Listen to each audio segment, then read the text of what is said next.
A question that often comes back is multiverse. What comics do you read? Let's find out. Hello heroes and villains, welcome to Multiverse. So today we are going to take a look at Batman Son of the Demon. It's a graphic novel that was published way back when in the late 80s. It was a little bit after The Dark Knight Returns. Basically at the time in the 80s, comics were trying to be more respectable. Sadly, not a lot of people were taking comics too seriously. So there's a whole bunch of comics creators that decided that they wanted comics to be taken more seriously, and also that's when they started also trying to use terms like graphic novels as opposed to comics. At the end of the day, a comic is a comic, but in this case, it actually was an official graphic novel. Marvel pretty much started their official Marvel graphic novel line with the death of Captain Marvel. That was the first graphic novel by Marvel. And of course, DC had to do something similar, and one of those that DC made way back when was Batman Son of the Demon. Originally, it was published in hardcover format. You can see here the cover for the hardcover. And it also included an introduction by Mark Hamill. So you might want to get the original version if you can, but at this point in time, it's probably going to be difficult and pricey to get. There's also some sketches included in the original version. Sadly, what I have right now is the Kindle version, and on the Kindle version, this is the cover you get, and you get no introduction, no sketches, nothing. All you really get is the story itself, but the book right now is like $2 on Kindle, so it's kind of hard to complain. Although, full disclosure, if you do purchase books on Kindle and you plan to read those books on your PC, sadly for double spread, this is pretty much what double spreads look like on PC. So when you do have a double spread that has like a lot of text, like let's say an introduction or a foreword or something like that, it's pretty much impossible to read on PC unless you have a pretty huge screen. If you do read your comics on a tablet or if you have a PC with a touchscreen, not so much an issue because you can zoom in easily enough. But if you read your comics on a PC, you can't really zoom in. And why, oh why, did I decide to take a look at Batman Son of the Demon? Well, first, it's a pretty awesome Batman comics from way back when.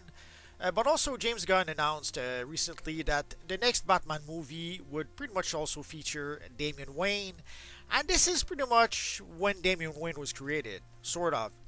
It becomes a bit convoluted at some point, but I'll talk about that a little bit later.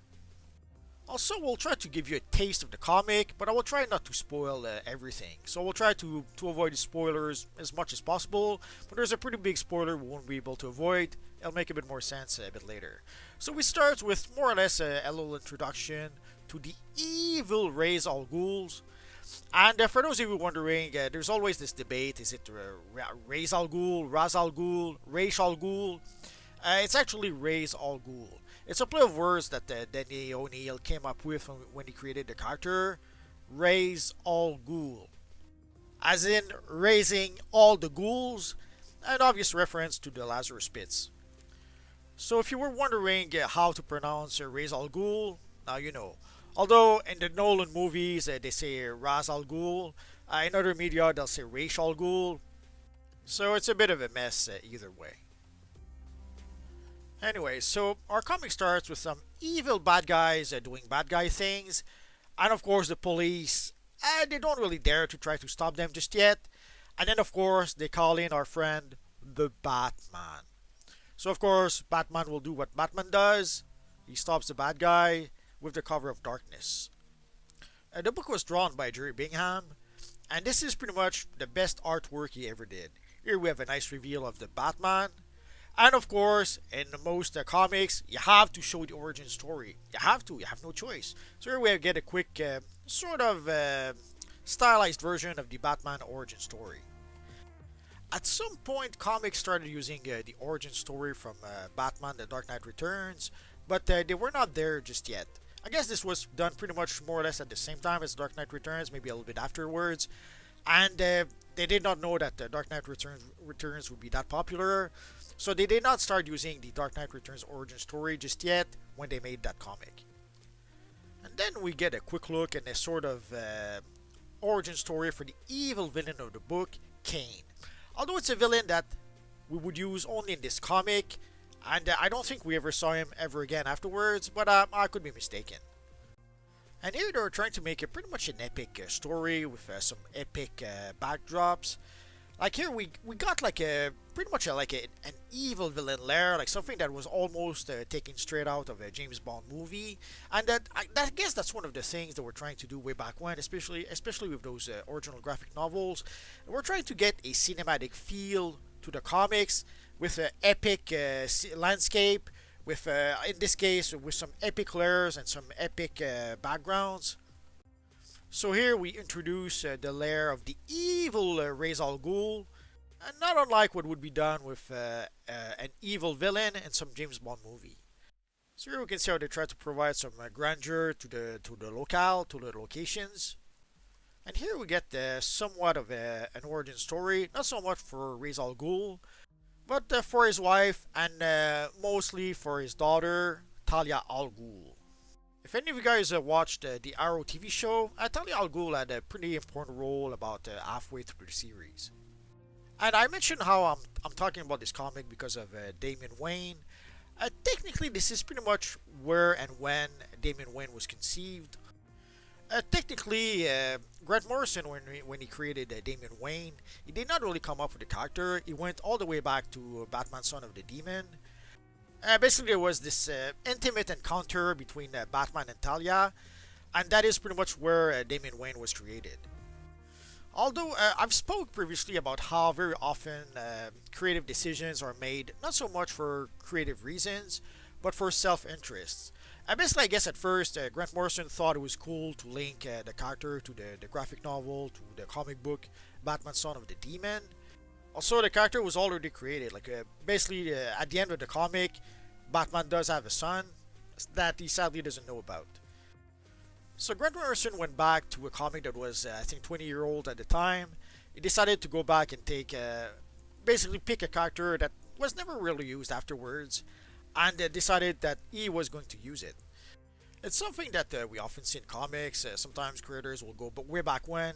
They'll pick a character that was never used or that hasn't been used in a long, long time. They remove the dust off that character. They kind of modernize it sometimes a little bit if they have to. And they'll try to bring that character back. Or sometimes there'll be a concept they'll try to bring back. Some of you guys may remember at some point Grant Morrison tried to bring back Batman of Zur-En-Arrh, which was a pretty obscure version of Batman from way back when. So he kind of tried to do the same with Damian Wayne, but I guess at some point he realized that if he did that, whenever Damian Wayne would be used in a movie, whenever he would be used in an animated series, whenever they would make an action figure of Damian Wayne, it's actually Mike W. Barr and Jerry Bingham that would be credited as creating the character, and that would probably get the big fat royalty check that came with that as well. So I guess the idea of losing those big fat loyalty check made Grant Morrison decide to maybe change his story a little bit. So Damian Wayne no longer was the son of Batman from Batman Son of the Demon. He actually was a clone that was made by Talia al Ghul. Basically, Talia al Ghul was able to get some genetic material from Bruce Wayne somehow, and she made Damian Wayne as a clone. Actually, they made various clones. There's even a storyline in Batman Inc. at some point where one of the clones kills Damian Wayne, but of course, it would come back a bit later. But that's a story for another day. So basically, originally, Grant Morrison, they were very clear that this Damian Wayne was supposed to be the kid that Batman has in Son of the Demon. But later on, that was changed so that Damian Wayne was actually a clone. So Batman and Ra's al Ghul decides that they are going to oppose the evil Cain, and of course they do have to train the troops in order to be able to do that. Again, I want to spoil as little as possible, but in the gist, that's pretty much the gist of the story. The evil Cain wants to destroy the world, and Ra's al Ghul and Batman tries to stop him. And here we have a pretty cool Batman pose. I love it. I really loved the way Jerry Bingham was interpreting the Batman. There was a lot of Neil Adams into his work at the time, but it was also very distinctive, especially the facial structures. The facial structures were nothing like what Neil Adams would do, but there's a lot of poses, I guess, that kind of are reminiscent of Neil Adams. I guess it's an example of Jerry Bingham was probably trying to emulate Neil Adams without really copying him. and it gave us some great results. And here we have a nice pose of Batman. That is sadly very sad because he thought he might have a son at some point, but Talia al Ghul kind of lied to him a little bit, told him that she lost the baby, and now Batman is very sad. But obviously, Talia al Ghul pants were on fire because the baby is fine.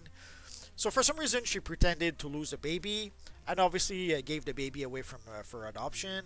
The necklace is a necklace that Batman gave Talia al Ghul, and it's the hint that tells us that this is Talia al Ghul's baby, and of course the Batman's baby. So technically, this is where Damian Wayne came from. This is technically the first appearance of Damian Wayne in comics. But again, obviously, since that would mean that Grant Morrison did not create Damian Wayne, it would mean that every big fat check, every big fat royalty check for Damian Wayne would go to Mike W. Barr and Jerry Bingham. So the origin of Damian Wayne had to be changed so that Grant Morrison could keep his royalty checks. It's sad, but again, very often, sadly, decisions are made in comics or even in movies out of self-interest. Sadly, sometimes decisions will be made for the best interest of the people making those decisions. If you wonder why they try to get rid of old characters and they try to push new characters, it would be one of those reasons. When they reprint comics or when they make action figures of older characters, sadly, today's creators they don't get a single red cent out of that. But if they do push modern characters and make action figures from those characters, if they reprint the comics of those characters, then the people making the comics right now directly benefit from that. So if you ever wonder why they try to get rid of the old characters and they try to push new characters, that is one reason. And it's a pretty important reason. The same also whenever they try to redesign characters. Very often you'll see whenever there's a new creative team that starts on a book, they will want to redesign all the characters in the book, and that's one of the reasons as well. Basically, if they do redesign the character, then whenever they make an action figure with that character, or whenever that costume is used anywhere, they do get a royalty check for that costume being used. An example of that would be the New 52. Basically, with the New 52, pretty much all the DC characters were redesigned. So whoever redesigned those characters would then get a royalty check whenever those characters would be used. And you may have noticed, like in the case of Green Lantern, there's barely nothing that was changed. They sort of added shoulder pads to Green Lantern just to be able to say that the Green Lantern design was redesigned, even though technically it was the same design as before. And that is also why they were pushing the New 52 costumes in the animated series. Yeah, they were probably trying to have some sort of a company synergy, but also the people behind the design team behind redesigning all the DC characters were getting a big fat royalty check whenever the New 52 designs were used anywhere. So yes, at first it may have seemed like the New 52 was an attempt to try to modernize the DC characters, but when you ask yourself the question, cui bono, who benefits? Then you have to ask yourself, was the change really made to benefit the characters, or was it made to benefit the creators behind the New 52? You decide. So there you go, guys. So technically, Damian Wayne comes from the comic book Batman Son of the Demon. So if you want to get the full context of where Damian Wayne comes from, I would suggest go and read that comic. It's a pretty awesome comic, even if you don't care one bit about Damian Wayne. It's a pretty awesome Batman comic, so I would strongly suggest go read it if you can. Again, sadly, it is very difficult to find in a comic format, in hardcover format. So, worst comes to worst, buy the Kindle version from Amazon. Right now it's $2, $2 something on Amazon, so you can't really go wrong. And even worse comes to worse, if you buy the comic, download it, and you realize that you hate reading Kindle comics on your PC, you can just ask for a refund. Usually it's easy enough to get a refund for Kindle comics from Amazon.